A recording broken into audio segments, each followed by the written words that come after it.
Rüzgaroğlu'nun tercihi. Bir varmış, bir yokmuş. Evvel zaman içinde, kalbur saman içinde. Küçük, şirin bir kasabanın birinde bir aile yaşarmış. Bu aile hem maddi hem de manevi zenginliğe sahipmiş.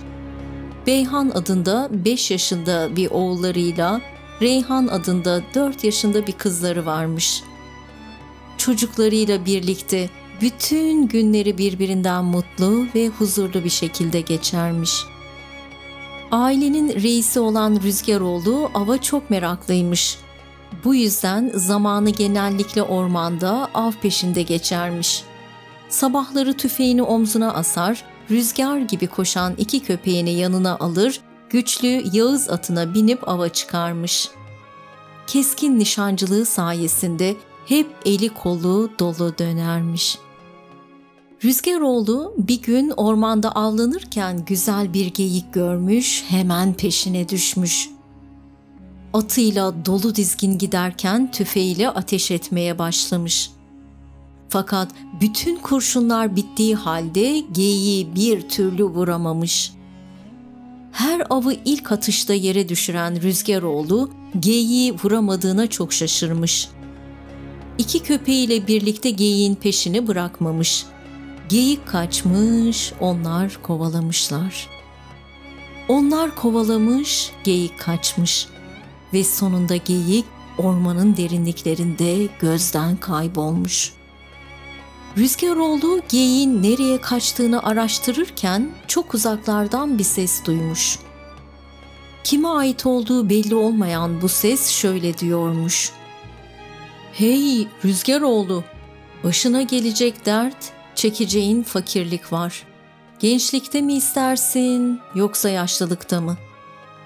Rüzgaroğlu sağa bakmış, sola bakmış ama kimseyi görememiş. Bu soruya ne cevap vereceğini düşünmeye başlamış. Bu sözleri kimin söylediğini de merak ediyormuş. Geyiği aramaktan vazgeçip evine dönmüş. Otururken, yemek yerken hep bu sözleri düşünmüş. Gece gözüne doğru dürüst uyku bile girmemiş. Ertesi gün Rüzgaroğlu yine ava çıkmış. Bir müddet sonra aynı geyiği görmüş ve hemen ardına düşmüş. Bu defa daha çok ateş ettiği halde geyiği yine vuramamış. Bir gün önceki yerde geyik yine gözden kaybolmuş. Çok geçmeden o ses duyulmuş. "Hey Rüzgaroğlu, başına gelecek dert, çekeceğin fakirlik var. Gençlikte mi istersin yoksa yaşlılıkta mı?" Rüzgaroğlu yine etrafına bakınmış ama kimseyi görememiş. Belki ses başka şeyler söyler diye biraz beklemiş. Ancak hiçbir şey duyamamış. Yine merak içinde ve soruya ne cevap vereceğini düşünerek evine dönmüş.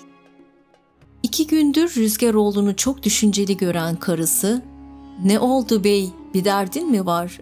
diye sormuş. "2 gündür çok düşüncelisin. Şükür bugüne kadar hiç üzüntü çekmedik. Hep rahat, mutlu ve huzurlu yaşadık. Hiçbir eksiğimiz de yok. Peki seni bu kadar düşündüren nedir?" Rüzgaroğlu karısına ormanın derinliklerinde duyduğu sesi ve sorduğu soruyu anlatmış. Karısı onu dikkatle dinledikten sonra, "2 gündür düşünceli olmanın sebebi bu muydu?" demiş. "Bunda düşünecek ne var? İnsan gençken çalışıp kazanır, kendisine bakar. Başına gelen dertlere karşı daha dayanıklı olur ama yaşlılıkta bunları yapamaz. O yüzden yaşlılığını düşünmesi lazım. Yarın ava gittiğin zaman o ses sana yine aynı soruyu sorarsa, derdi de fakirliği de gençlikte isterim diye cevap verirsin." Rüzgaroğlu karısının sözlerini doğru bulmuş ve o gece rahat bir uyku çekmiş. Ertesi gün ava çıkınca yine aynı geyiği görmüş. Onu ormanın derinliklerine kadar kovalayıp gözden kaybedince 2 gündür duyduğu sesi yine aynı soruyu sormuş. "Hey Rüzgaroğlu, başına gelecek dert, çekeceğin fakirlik var. Gençlikte mi istersin yoksa yaşlılıkta mı? Rüzgaroğlu hemen cevap vermiş. Derdi de, fakirliği de gençlikte isterim. Ses belki karşılık verir diye beklemiş ama hiçbir karşılık gelmemiş. Sonra atı ve 2 köpeğiyle birlikte evinin yolunu tutmuş. Biraz ilerledikten sonra her zaman geçtikleri derenin kenarına gelmişler. Köpeklerden biri bu dereyi geçememiş. Rüzgaroğlu köpeğini kurtarmak için atından inip yanına koşmuş ama köpeği çoktan boğulduğu için hiçbir şey yapamamış. Köpeğinin ölmesine çok üzülmüş. Böyle üzgün üzgün giderken bu sefer de atı zehirli ot yediği için ölmüş. Zavallı Rüzgaroğlu'nun üzüntüsü iyice artmış. Geriye kalan köpeğiyle yoluna devam etmiş. Eve yaklaştıkları bir sırada komşu evlerden birinin çatısından bir kiremit düşmüş, tam da köpeğine isabet ederek ölümüne sebep olmuş. Yıllardır kendisine can yoldaşlığı yapan 3 hayvanını böyle arka arkaya ve feci bir şekilde kaybetmek Rüzgaroğlu'nu perişan etmiş. O güne kadar dert, üzüntü nedir bilmeyen Rüzgaroğlu'nu saçı başı dağınık, gözleri yaş içinde gören karısı çok şaşırmış. Hemen ne olduğunu sormuş. Durumu öğrenince o da ağlamaya başlamış. O akşam üzüntüden yemek yiyememişler. Geceleyin de gözlerine hiç uyku girmemiş. Ertesi gün öğleye doğru hava birden bozmuş. Çok şiddetli bir fırtına çıkmış. Gök gürlemeye, şimşekler çakmaya başlamış. Çok geçmeden Rüzgaroğlu ve ailesinin oturduğu köşkün yakınlarına bir şimşek düşmüş.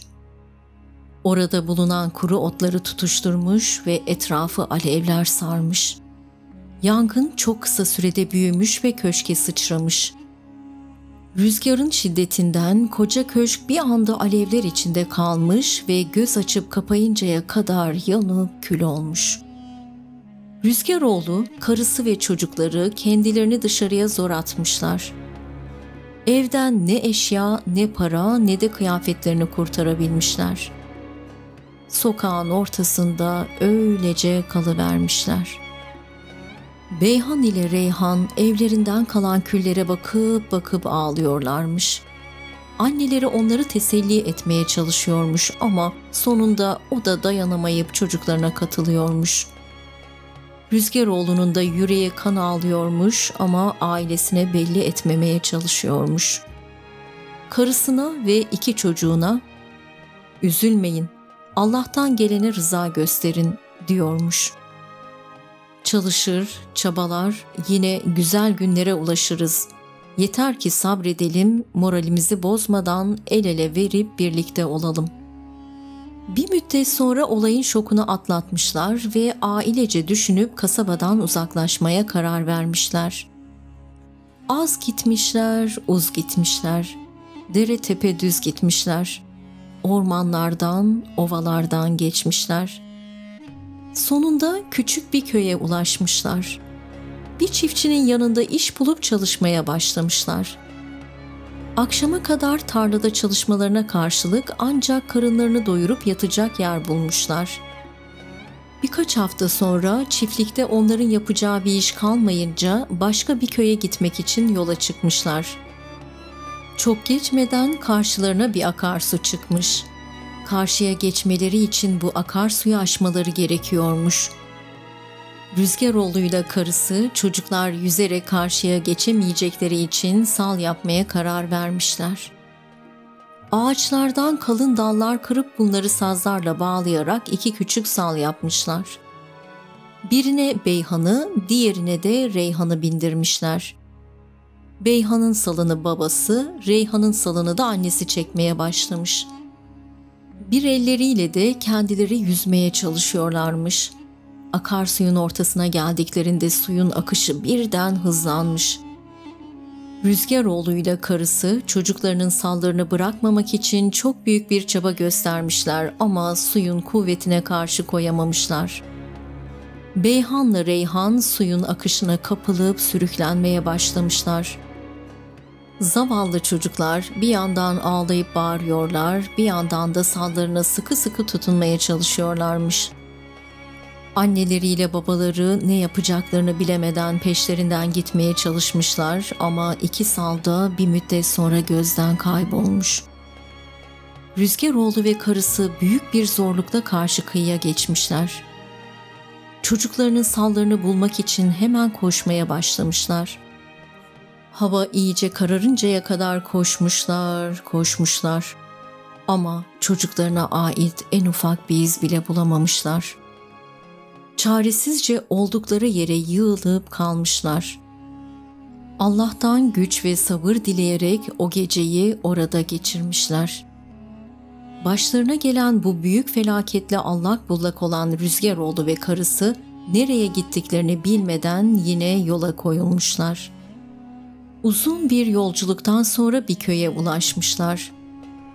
Zengin bir adamın yanında iş bulup karın tokluğuna çalışmaya başlamışlar.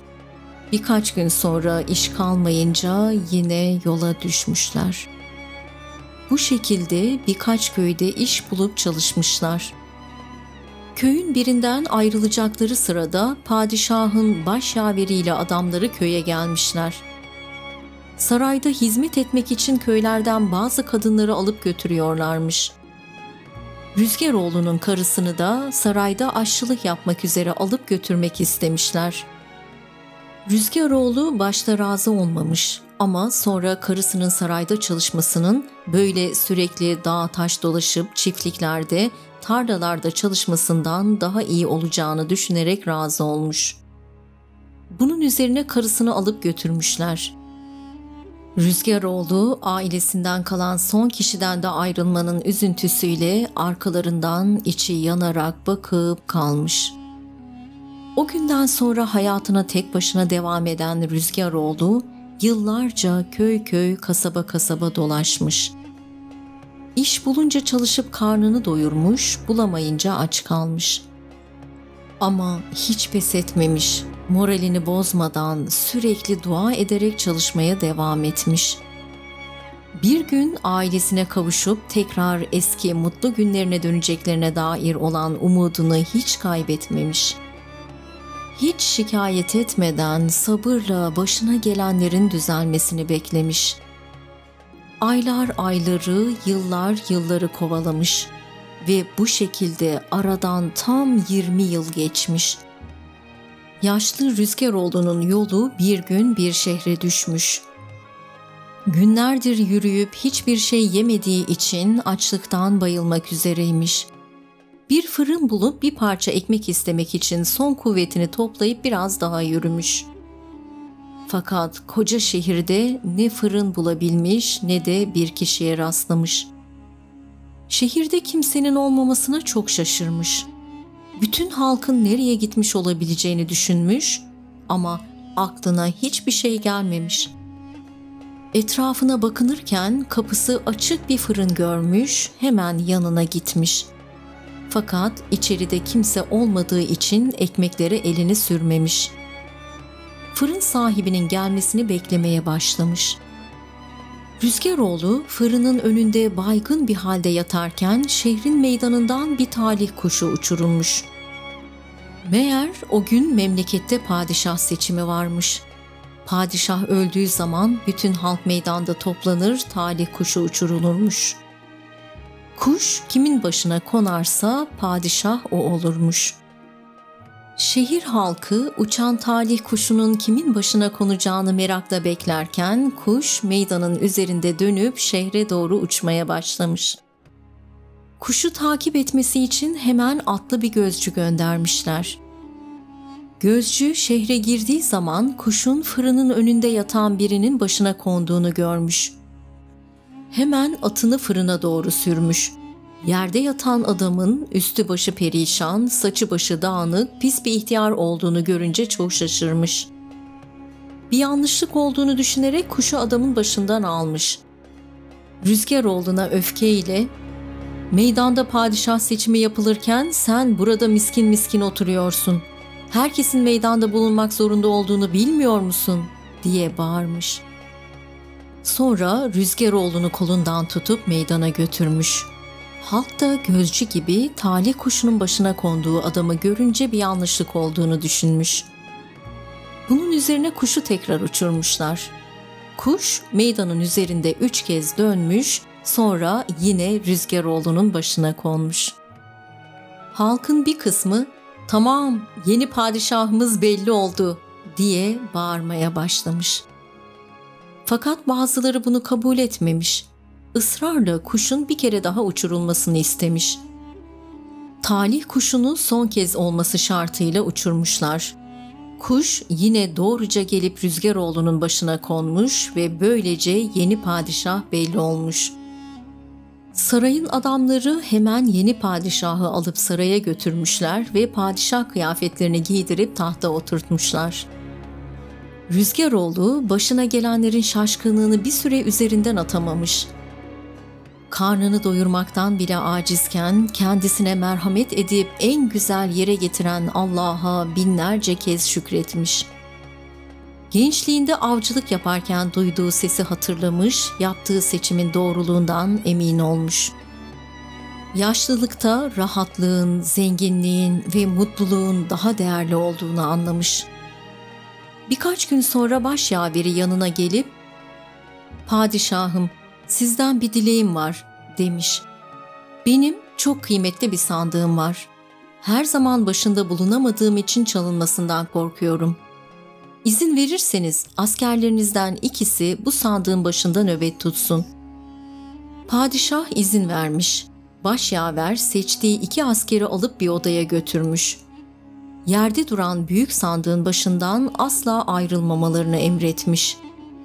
2 asker sandığın başında nöbet tutmaya başlamış. Fakat bir müddet sonra canları sıkılmış ve sohbet etmeye başlamışlar. Laf lafı açmış ve birbirlerine hayatlarının hikayelerini anlatmaya karar vermişler.